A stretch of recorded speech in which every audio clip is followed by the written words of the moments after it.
Estas três leituras que hoje a liturgia nos oferece parecem não ter assim muito a ver umas com as outras, mas elas têm um fio condutor, que é sempre a nossa confiança em Deus, mas também percebermos a nossa pequenez diante da grandeza de Deus. Nós escutamos na primeira leitura uma passagem, logo o início do livro de Abacuque, que é um profeta do Antigo Testamento, em que ele fala do desânimo que sente ao ver tantas coisas injustas no seu tempo. Parece uma leitura descontextualizada, mas hoje somos todos um bocadinho Abacuque, diante daquilo que vamos vendo no cenário deste mundo. Guerras, injustiças, incompreensões, pressões, ideologias, extremismos, coisas que não tornam o nosso mundo o melhor sítio para vivermos. E nós, humanos que somos, temos às vezes, e bem, porque também precisamos de desabafar e de falar, temos este hábito de falar para o lado, comentarmos com os outros as situações injustas, aquilo que nos parece, isto não sei o quê, isto não devia ser assim, se fosse eu, papapá. Temos esta tendência para falarmos, bem ou mal, mas darmos a nossa opinião e arranjarmos alguém ao nosso lado com quem nós possamos partilhar ideias, discutir e até algumas divergências e algumas convergências também. Mas se repararam na leitura de hoje, não é uma conversa de amigos, entre iguais, de Abacuque com outra pessoa com quem possa desabafar. Mas Abacuque dirige-se diretamente a Deus.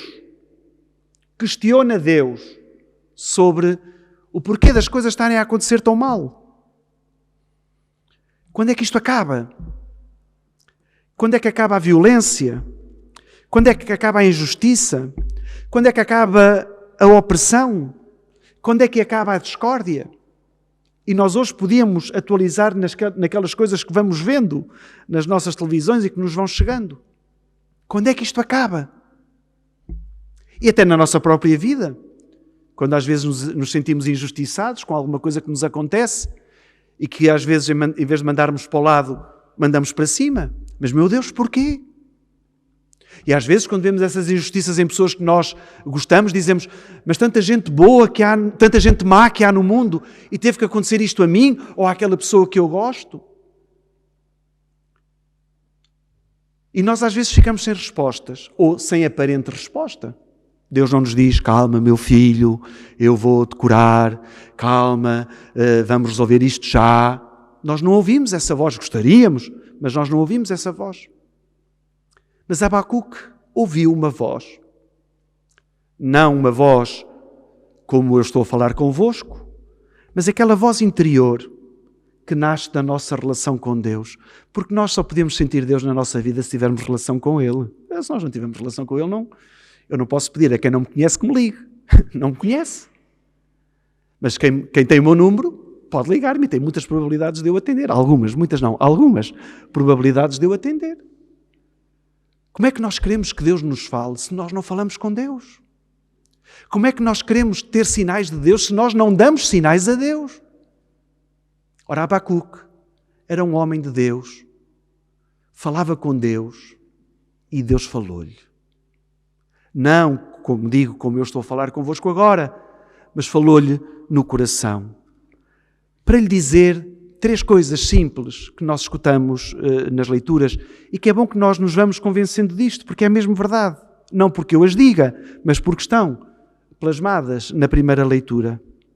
Primeira, o mal não há de vencer. Nunca. O mal não há de vencer. Quando nós lemos a história da Bíblia, vemos quantas situações em que Deus intervém na história. Sempre para remediar, sempre para resolver. Tantas situações. Logo a primeira do Adão e Eva, coitados, comem lá o fruto proibido, ficam nus, depois não sabem com que se cobrir, lá vai Deus arranjar-lhes as roupinhas para eles vestirem, para andarem decentes no meio deste mundo. Anda o povo escravizado na terra do Egito, E Deus vai e liberta o povo. E estamos assim, Jesus na sua atividade, um cego, um coxo, um paralítico, e Jesus vai à vida dessa pessoa e muda a vida dessa pessoa. Temos tantos exemplos, a Bíblia está repleta de exemplos que nos garantem que o mal não há de prevalecer. Mesmo a morte, que é o pior mal, que a gente está sempre a lutar contra ela, que gostaríamos de ser eternos, até esse mal já foi vencido. Venceu Jesus na cruz, na ressurreição, para nos dizer, a morte não tem a última palavra. Mas nós morremos. Claro que sim, claro que morremos. Deixamos de andar aqui sobre a terra para passarmos a andar no céu com Deus. Isso aqui é a vida eterna. Portanto, esta é a primeira mensagem que Deus nos diz pelo profeta Abacuque. O mal não prevalecerá. Deus nunca nos vai deixar sozinhos nem abandonados. Segunda coisa que esta leitura nos diz, há um tempo mais importante que o nosso, que é o tempo de Deus. Nós somos muito apressados. Nós cada vez mais queremos respostas imediatas. Nós vemos isto nos nossos telemóveis, mandamos uma mensagem, não responde, vamos ver quando é que teve a última vez online e estamos ansiosos e depois já ligamos, olha, recebeste a minha mensagem, então vê lá se respondes, podia aproveitar, olha, responde já, que não tens que responder a seguir, mas não, vê lá se respondes. Um bocado esquizofrénicos. Temos longas conversas no WhatsApp e depois falamos com a pessoa como se nunca a tivéssemos conhecido. Não sei se vos acontece. A gente fala coisas e depois a seguir, olá, como se não tivéssemos falado daquele há bocadinho, falámos um assunto, como se não. Nós queremos tudo muito imediato, queremos tudo ao nosso tempo, ao nosso ritmo. E a leitura diz-nos, não, isto não é no teu tempo, é no tempo de Deus. Embora esta visão só se realize na devida altura, não é na nossa altura, é na devida altura. Em relação ao mundo, em relação à nossa vida. Há problemas na nossa vida que têm que durar o tempo que demoram para ficarem sarados, para amadurecerem, para terem uma boa resposta. A gente que pega numa semente, lança à terra, no dia a seguir não está já a dar frutos. É o seu tempo. E também nós com Deus devemos respeitar o tempo de Deus e não querermos que Deus apressasse. Porque é preciso que todos nós façamos esta caminhada consciente do que significa passarmos por algumas tribulações na nossa vida, para que a partir delas possa surtir também algum remédio e algum efeito. E esse tempo, entre o nosso tempo e o tempo de Deus, é o chamado o tempo da esperança. E isto é o que diz também Abacuque, ou Deus a Abacuque, se parecer demorar, deves esperá-la, porque ela há de vir e não tardará. O cristão é, por excelência, a pessoa da esperança. É aquele que não vive enganado nem iludido, mas que tem confiança em Deus, esta esperança de que Deus virá para remediar todas as situações que às vezes aos nossos olhos parecem irremediáveis. Hoje de manhã, enquanto estávamos a fazer o almoço, eles se calhar não se deram conta, mas passou uma canção numa rádio que nós ouvimos muito e gostamos, mas não fazemos publicidade porque ela não nos paga. Mas é uma rádio católica, como convém num convento. Ouvia-se de manhã uma música do Pedro Abrunhosa com a Sara Correia que dizia: ainda há fogo dentro, ainda há frutos sem veneno, ainda há luz na estrada, podes subir à porta do templo, que o amor nos salve. Nada está condenado. Nada está condenado à desgraça, por muito desgraçada que a nossa vida fosse. E nós cristãos, a única coisa que nós podemos manter acesa é a esperança. Porque a esperança faz com que nós acreditemos numa vida melhor e num mundo melhor. Escutámos depois também a segunda leitura de São Paulo a Timóteo, que diz São Paulo a Timóteo, nós sabemos que São Paulo escreveu a comunidades e a pessoas.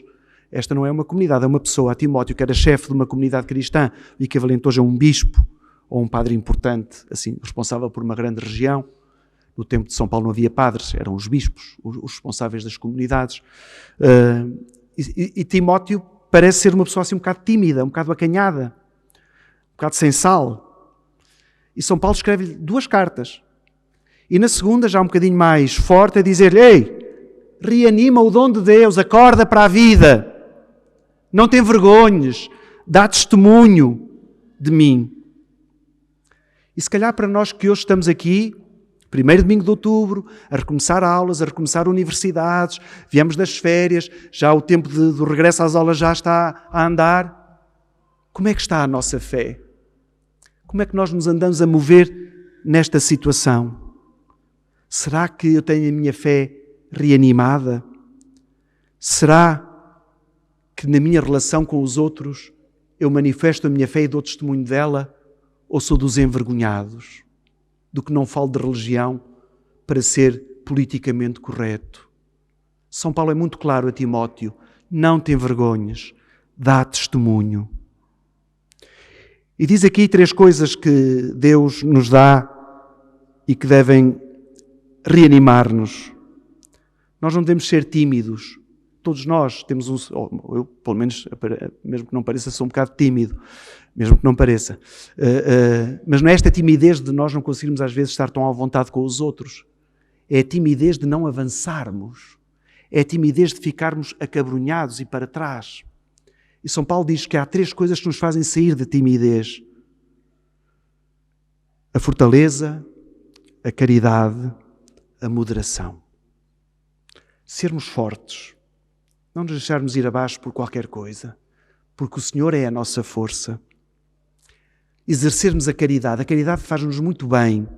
Fazermos o bem ao próximo enche a nossa vida com as vitaminas mais positivas que nós podemos ter. Como diz Jesus, há mais alegria em dar do que em receber. A nossa lógica, a lógica do mundo é outra, é recebermos, é nós enchermos-nos. Mas Jesus diz, não, a lógica é outra. Há muito mais alegria em dar do que em receber. Ou como dizia São Francisco, que ontem celebramos, pois é dando que se recebe. Enchermos de caridade. Praticarmos a caridade com as pessoas que mais precisam da nossa ajuda e do nosso apoio. E a moderação. Não sermos excessivos e sermos humildes. E é para a humildade que o Evangelho nos leva. Jesus, só vou aqui as 2 frases de Jesus. Jesus faz um constante apelo à humildade. Os cristãos devem ser pessoas de fé, pessoas de esperança, pessoas de caridade, pessoas moderadas, pessoas humildes. E a primeira coisa que Jesus diz é ter fé ainda mais pequenina que um grão de mostarda.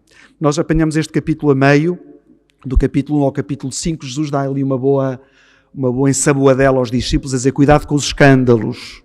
É muito mau escandalizar. E a quem escandaliza, melhor fora que pegasse numa mó de moinho e se atirasse ao mar do que andar a causar escândalos. E os discípulos com isto ficam aterrorizados e dizem, Senhor, aumenta a nossa fé. E é nessa sequência que Jesus começa com isto, a dizer, se tivesseis fé como um grão de mostarda, vocês faziam as coisas mais extraordinárias deste mundo. E este é o primeiro aviso que, se calhar, em termos de humildade, nos cabe bem a todos. Cuidado quando andamos a dizer que temos muita fé. Quando as pessoas vêm, Senhor Padre, eu tenho muita fé, você já transplantou alguma árvore, já disse à montanha para ir para o meio do mar, já fez... Não, então não tenho. Um grão de mostarda mede, vão lá agora às inteligências artificiais, um grão de mostarda mede entre 1 milímetro e no máximo 3 milímetros. É o que mede um grão de mostarda. E Jesus disse, se vocês tiverem fé como um grão de mostarda, vocês vão dizer a uma árvore, sai daí e vai plantar-te no meio do mar. E ela vai. Portanto, esta mania de nós andarmos a dizer que temos muita fé, eu tenho muita fé. Qual é o termómetro que mede a fé? Como é que nós podemos comparar a nossa fé? Como é que alguém tem a ousadia de dizer eu tenho mais fé do que os outros? Nós devemos é fazer como os apóstolos. Senhor, aumenta a minha fé. Em vez de nos andarmos a comparar com a fé, Senhor, aumenta a nossa fé.